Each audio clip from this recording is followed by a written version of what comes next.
Have you ever sat in a meeting and felt your energy disappear because of one person in the room? Or maybe you worked really hard on something and someone else got the credit. Yeah, that is not a good feeling. Welcome to ClearTalk English, the podcast that helps you improve your English listening skills through real, natural conversations about everyday situations at work and in life. I'm Emma. And I'm Daniel. Today we are talking about a topic that almost every working person knows: difficult coworkers. We're going to talk about some common situations, share some personal experiences, and give you some practical advice. So let's get started. Okay, Danielle. So difficult coworkers. I think this is something everyone has experienced at some point in their career. Absolutely. And I want to say first, when we say a difficult coworker, we don't mean the person is bad. Right. Sometimes people have habits or behaviors that make working together harder than it needs to be. That's a really good point. It's usually about behavior, not character. So let's talk about some of the most common types of difficult behaviors at work. Where do you want to start? Let's start with something that happens a lot in meetings: interrupting. You know, when someone keeps talking over other people or cuts someone off before they finish their sentence. Oh, yes, this is so frustrating. You are in the middle of explaining your idea, and then suddenly someone else just starts talking. hmm And now nobody is listening to you anymore. Exactly. And the difficult thing is that the person who interrupts often doesn't realize they are doing it. Right. They may just be excited or want to share their idea quickly. Right, but the effect on other people is not good. It can make people feel like their voice doesn't matter. And sometimes quieter people stop sharing ideas completely because they feel they won't be heard anyway. That's a real problem. Okay, what about coworkers who don't finish their tasks? This is another big one. Yes, this is very common. Let's say you are working on a project with a team. Everyone has a responsibility, but one person keeps missing deadlines or delivering work that is not finished. Uh-huh. And then the rest of the team has to work extra to cover for them. And the frustrating part is that it affects everyone. Even if you did your part perfectly, one person can delay the whole project. Trust is really important at work. Okay, let's talk about another situation: taking credit for someone else's work.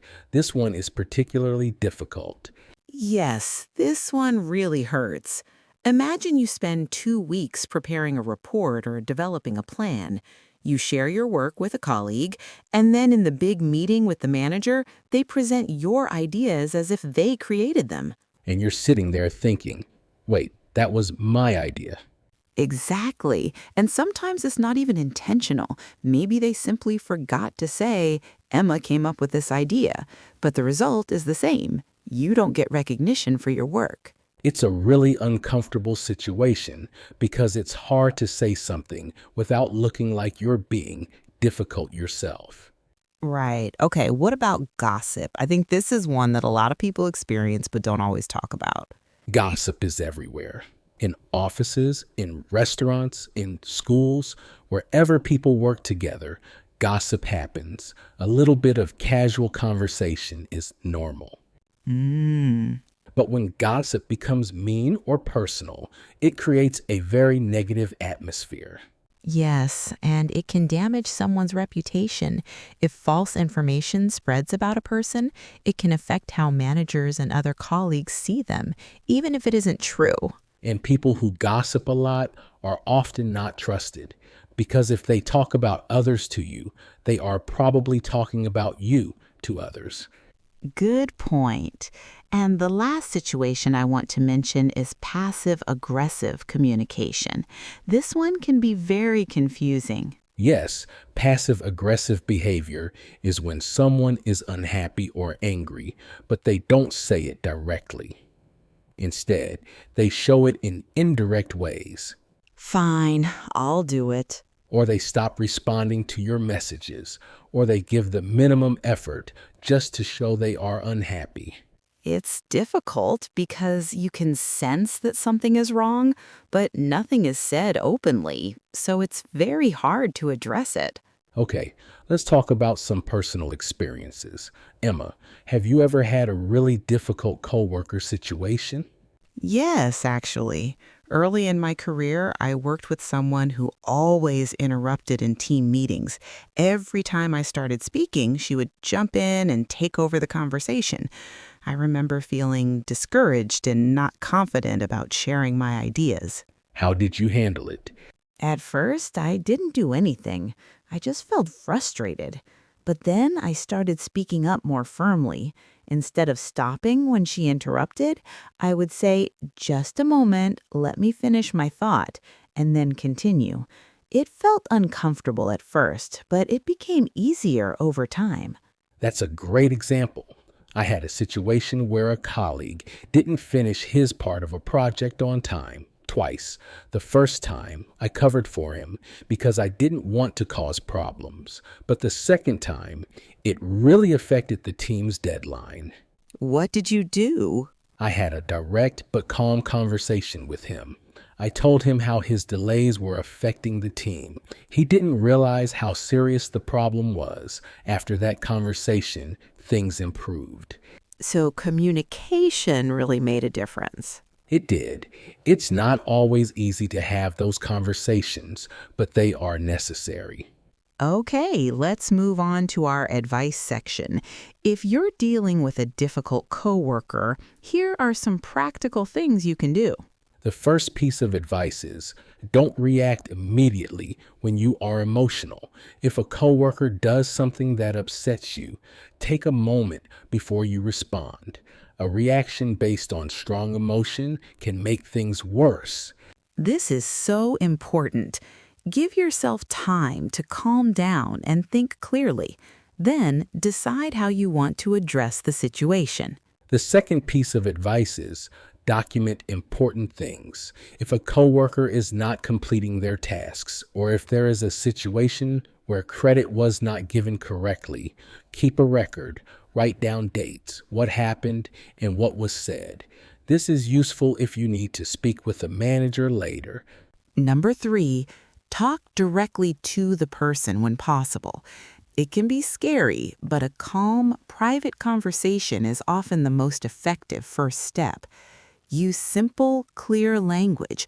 Focus on the behavior and how it affects you or the team, not on the person's character. For example, instead of saying, "You are so irresponsible," you could say, "When deadlines are missed, it creates extra pressure for the rest of the team." That's a much better way to say it. Focus on the situation, not the person. The fourth piece of advice, involve your manager if the situation continues. If you have tried to resolve the issue yourself and nothing has changed, it is okay to speak with your manager. Be professional and factual when you explain the situation. And the fifth piece of advice, protect your own energy. Sometimes, despite your best efforts, a difficult situation doesn't fully resolve. In that case, try to limit your interactions with that person and focus on your own work and well-being. You can't control other people's behavior, but you can control how you respond to it. Now let's move on to the vocabulary section. We have 5 useful words related to today's topic, difficult coworkers. These are words that are helpful to know when you are talking about workplace relationships. The first word is interrupt. To interrupt means to stop someone while they are speaking and start talking yourself. For example, she interrupted him 3 times during the meeting and he lost his train of thought. The second word is deadline. A deadline is the date or time by which something must be finished. For example, the team missed the deadline because 2 members did not submit their work on time. The third word is credit. In the workplace, credit means recognition for your work or ideas. For example, he presented her idea without giving her credit, and she was very upset. The fourth word is Reputation. Your reputation is how other people think about you based on your actions and behavior over time. For example, spreading gossip can damage a person's reputation in the workplace. And the fifth word is passive-aggressive.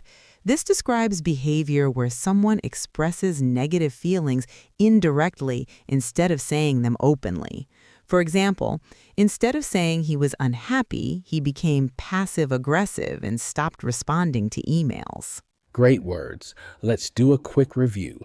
We have interrupt, deadline, reputation, credit, and passive-aggressive.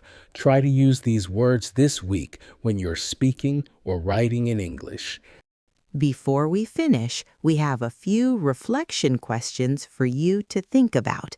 These are great for practicing your thinking and speaking in English. Question 1. Have you ever worked with a difficult coworker? What kind of behavior made the situation difficult? Question 2. How do you usually react when someone interrupts you?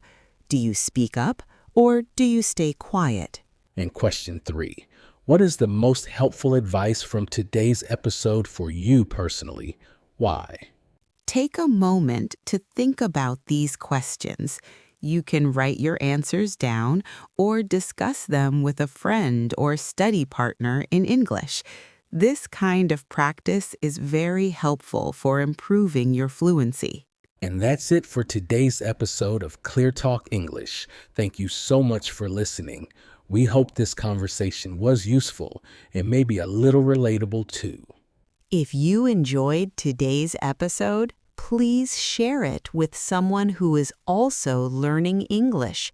And make sure you subscribe so you don't miss our next episode.